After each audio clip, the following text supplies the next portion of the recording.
أعوذ بالله الرجيم بسم الله الرحمن السلام علیکم ورحمۃ اللہ وبرکاتہ۔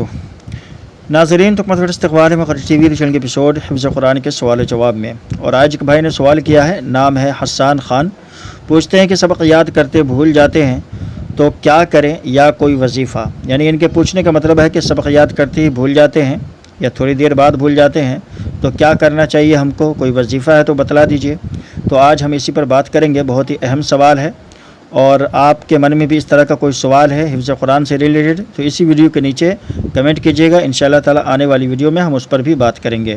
اور ہماری آن لائن کلاس بھی چل رہی ہے، اگر کوئی ساتھی آن لائن حفظ کرنا چاہتا ہے، ناظرہ پڑھنا چاہتا ہے، دورہ سنانا چاہتا ہے، تو وہ ہم سے براہ راست نمبر جو دیا گیا ہے اس پر واٹس اپ کریں، کال ہرگز نہ کریں۔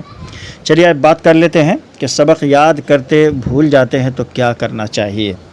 دیکھیں ناظرین، سبق یاد کر کے بھول جانا یہ کوئی نئی بات نہیں ہے۔ جہاں تک میرا تجربہ ہے، جب میں حفظ کرتا تھا اس وقت جو ہے سبق یاد کرنے کے بعد میں بھی بھول جاتا تھا۔ بھولنے کا کیا مطلب ہے اور یاد رکھنے کا کیا مطلب ہے؟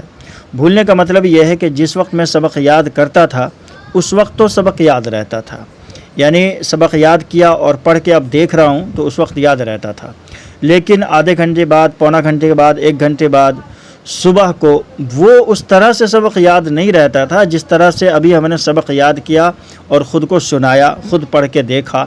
تو اس وقت بالکل یاد رہتا تھا، بالکل پختہ یاد رہتا تھا۔ ایسا لگتا تھا کہ اب ہم جو ہے اس سے جو استاد کو سنا سکتے ہیں آرام سے، کوئی پریشانی، کوئی دقت نہیں ہوگی۔ لیکن تھوڑی دیر بعد اگر آپ اسی سبق کو پڑھتے ہیں تو پھر ایسا لگے گا کہ آپ اٹک رہے ہیں، بھول رہے ہیں، لڑکھڑا رہے ہیں، یاد نہیں آ رہا ہے۔ تو ایسا ہر کسی کے ساتھ ہے، جہاں تک میرا تجربہ ہے، کہ آپ ایک مرتبہ سبق یاد کرنے کے بعد آپ یہ سمجھ رہے ہیں کہ اب آپ کا سبق پختہ ہو گیا، آپ کو یاد کرنے کی ضرورت نہیں ہے، تو ایسا ہرگز نہیں ہے۔ دیکھیں، یہ تو سب کے ساتھ مسئلہ ہے کہ جس وقت آپ سبق یاد کریں گے اس وقت آپ کو سبق یاد رہے گا، تا دیر آپ کو سبق یاد نہیں رہتا ہے۔ اسی طرح سے سبق سنا لینے کے بعد بھی سبق یاد نہیں رہتا ہے، ٹھیک ہے نا؟ دونوں پر آج ہم بات کریں گے۔ سبق یاد کرنے کے بعد تا دیر، یعنی جب تک استاد کو آپ نہیں سنا لیتے اس وقت تک آپ کو سبق یاد رہتا نہیں ہے، یعنی اس وقت تک بھی آپ کو سبق یاد نہیں رہتا ہے۔ اسی طرح جب آپ استاد کو سبق سنا لیتے ہیں پھر بھی آپ کو آپ کا سبق یاد نہیں رہتا ہے۔ تو دونوں بارے میں ہم بات کرتے ہیں، کیا کرنا چاہیے ہم کو۔ اگر آپ چاہتے ہیں کہ آپ نے جو سبق یاد کیا ہے اور وہ استاد کو سنانے تک ہم کو یاد رہے، تو اس کے لیے 2-3 کام آپ کو کرنا ہے۔ ایک تو بالکل آپ کو پختہ یاد ہو گیا، چلے آپ فری ہو گئے، لیکن اب آپ کو فری نہیں ہونا ہے، آپ کو آدھے گھنٹے بعد پھر اس سبق کو پڑھنا ہے، 20 منٹ بعد اس سبق کو پڑھنا ہے، چل کر کے پڑھنا ہے، جگہ تبدیل کر کے پڑھنا ہے، یہاں تک کہ جب آپ سونے جا رہے ہیں اس وقت بھی آپ کو پڑھنا ہے۔ اس وقت بھی اگر آپ کو یاد ہے، چلتے ہوئے بھی آپ اپنا سبق پڑھ پا رہے ہیں، تو اس کا مطلب یہ ہے کہ الحمدللہ اب آپ کو آپ کا سبق یاد ہے۔ لیکن پھر بھی جب آپ سو جائیں گے رات میں، صبح کو جب اٹھیں گے اسی سبق کو پڑھیں گے، تو یہ ضروری نہیں ہے کہ آپ کو آپ کا سبق یاد ہی رہے، ٹھیک ہے نا؟ آپ بھولیں گے، یہ ہر کسی کے ساتھ ہے، لیکن آپ اس طرح سے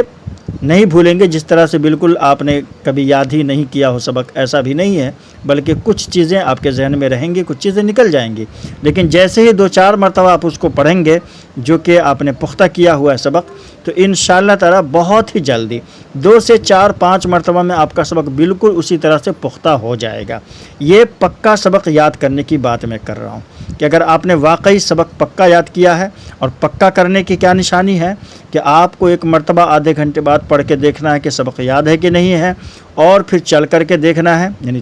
چلتے ہوئے پڑھنا ہے، اس کے بعد جو ہے رات میں سوتے ہوئے پڑھنا ہے۔ یہ 3 مرتبہ آپ کو پڑھ کر کے دیکھنا ہے۔ اگر اب بھی آپ کو یاد ہے سبق آپ کا، تو اس کا مطلب ہے کہ آپ کا سبق آپ کو پختہ یاد ہے۔ پھر صبح میں جب آپ بھولیں گے تو آپ 2-4 مرتبہ پڑھیں گے تو انشاءاللہ آپ کو یاد ہو جائے گا۔ اب رہی بات کہ استاد کو سنا لینے کے بعد بھی کچھ طلباء بھول جاتے ہیں اپنا سبق، تو یہ بھی کوئی نئی بات نہیں ہے۔ انسان کا ذہن جو ہے نا، جس چیز پر لگا ہوا ہو، پوری توجہ جس چیز پر ہو، اور یکدم سے اس پر سے توجہ ہٹ جانے کی وجہ سے وہ چیزیں ہمارے ذہن سے دھیرے دھیرے دور ہو جاتی ہیں، نکل جاتی ہیں۔ ایسے ہی جب تک ہم سبق استاد کو نہیں سناتے پورا فوکس رہتا ہے، ہمارا ذہن دل و دماغ بس سبق ہی پر رہتا ہے کہ سبق ہم نے سنانا ہے، تو وہ یاد رہتا ہے۔ لیکن جیسے ہی ہم استاد کو سنا لیتے ہیں بالکل مطمئن ہو جاتے ہیں، بے فکر ہو جاتے ہیں، اور اس کی وجہ سے اس پر ہم توجہ نہیں دیتے، اس پر ہم فوکس نہیں کرتے کہ چلو اب تو بیڑا پار ہو گیا، اب ہم نے کچھ نہیں کرنا، سبق جو ہے ذہن سے دھیرے دھیرے نکل جاتا ہے۔ اب یہیں پر جو ہے سبق پارا سنانے کا فائدہ ہم کو ہوتا ہے۔ اگر آپ سبق پارا یعنی جس پارے میں آپ کا سبق ہے، سبقی جس کو بولتے ہیں یا سبقن جس کو بولتے ہیں، سبق پارا جس کو بولتے ہیں، جس میں آپ کا سبق ہے، یعنی مثال کے طور پر دوسرا پارا آپ سنا رہے ہیں اور آپ نے نفس تک پہنچ گئے، سل بنی اسرائیل وہاں تک پہنچ گئے آپ، اور آپ کا سبق ہے اس صفحے میں وَمِنَ النَّاسِ مَن يُعْجِبُكَ قَوْلُهُ، اور آپ کا پیچھے کا پورا پڑھا ہوا ہے، تو ظاہر سی بات ہے سبق پارا جب آپ سنائیں گے تو پورا اپنے سبق تک سنائیں گے، ٹھیک ہے نا، اپنے سبق تک، یعنی کہ سیقول جو شروع کریں گے تو اپنے سبق تک آپ سنائیں گے۔ تو سب دن یہ معمول بنانا پڑتا ہے سنانے کا، سبق پارا جو ہے یہ سب دن سنایا جاتا ہے، یعنی جس پارے میں آپ کا سبق ہو اپنے سبق تک آدھا پارا ایک پاؤ آپ کو ہر دن سنانا ہے، تو یہ کیا ہوگا، یہ تازہ رہے گا، ٹھیک ہے نا، تازہ رہے گا۔ لیکن آپ بالکل ہی چھوڑ دیں گے اس کو تو یہ چیزیں آپ کے ذہن سے دھیرے دھیرے نکل جائیں گی، اسی لیے سبق سنا لینے کے بعد بھی آپ کو مطمئن نہیں ہونا ہے، اسی طرح سبق یاد کر لینے کے بعد بھی آپ کو مطمئن نہیں ہونا ہے۔ قرآن ایک ایسی چیز ہے کہ اگر آپ پڑھتے رہیں گے تو آپ کو یاد رہے گا، نہیں پڑھیں گے تو بھول جائیں گے، اس لیے یہ دونوں باتیں آپ اپنے ذہن میں رکھیے کہ یہ کوئی ٹینشن والی بات نہیں ہے، یہ آپ کی پرابلم نہیں ہے۔ میرا جہاں تک تجربہ ہے کہ یہ بہت سارے بچوں کا پرابلم ہے، اور ان کے ساتھ بھی یہ ہوتا ہے، سبق جب ہم یاد کرتے ہیں تو یاد رہتا ہے، تھوڑی دیر بعد بھول جاتے ہیں، لیکن آپ کو گھبرانا نہیں ہے، آپ کو یاد کرتے رہنا ہے، لیکن پختہ آپ کو یاد کرنا ہے۔ اسی طرح سے سبق سنا لینے کے بعد بھی آپ کو مطمئن نہیں ہو جانا ہے، بے فکر نہیں ہو جانا ہے، بلکہ اس کے بعد بھی آپ کو سبق پارا سنانا ہے۔ یہ دو باتیں ہو گئی۔ تیسری بات کہ ہم آموختہ بھی سناتے ہیں، ایسا نہیں ہے کہ سبق پارا جس پارے میں سبق ہے سنا لیا اور مطمئن ہو گئے، نہیں،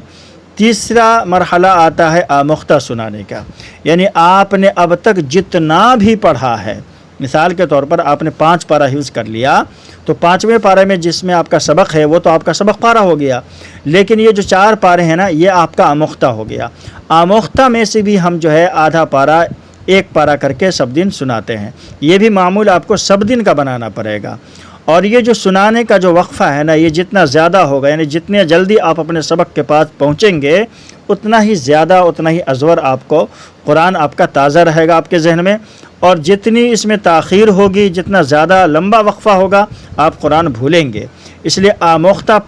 سنانے کے ساتھ ساتھ پڑھنے کا مزاج بنائیے، یعنی یہ ضروری نہیں ہے کہ آپ استاد کو سنا رہے ہیں آدھا پارا ایک پاؤ تو یہ کافی ہو گیا اب ہم مطمئن ہو جائیں، نہیں، بلکہ استاد کو سنانے کے ساتھ ساتھ آپ کو آموختہ خود سے بذات خود پڑھنا ہے۔ سنانا تو استاد کو ہے ہی آدھا پارا، یہ آپ کی ذمہ داری ہے، لیکن آپ کو خود جو ہے 1 پارا 2 پارا 3 پارا ایسے کر کے آپ کو کم از کم پڑھنا ہے۔ یہ وقفہ جو ہے کم سے کم ہونا چاہیے، کم سے کم دن کا ہونا چاہیے، جتنا کم دن کا ہوگا آپ کا پورا آموختہ بھی آپ کو یاد رہے گا، اسی طرح آپ کا سبق پارا بھی آپ کو یاد رہے گا، اور سبق تو بہرحال جتنا پختہ آپ سنائیں گے اتنا ہی پختہ آپ کا سبق پارا ہوگا، اتنا ہی پختہ آپ کا آموختہ ہوگا۔ امید ہے کہ آپ کا جواب آپ کو مل گیا ہوگا۔ اس طرح کا کوئی بھی سوال ہے تو ہمیں کمنٹ کیجیے گا، آنے والی ویڈیو میں مجھ پر بھی بات کریں گے۔ ملتے ہیں انشاءاللہ ایسے ایک ویڈیو کے ساتھ۔ السلام علیکم ورحمۃ اللہ وبرکاتہ۔ اللهم إنا نعوذ بك من علم لا ينفع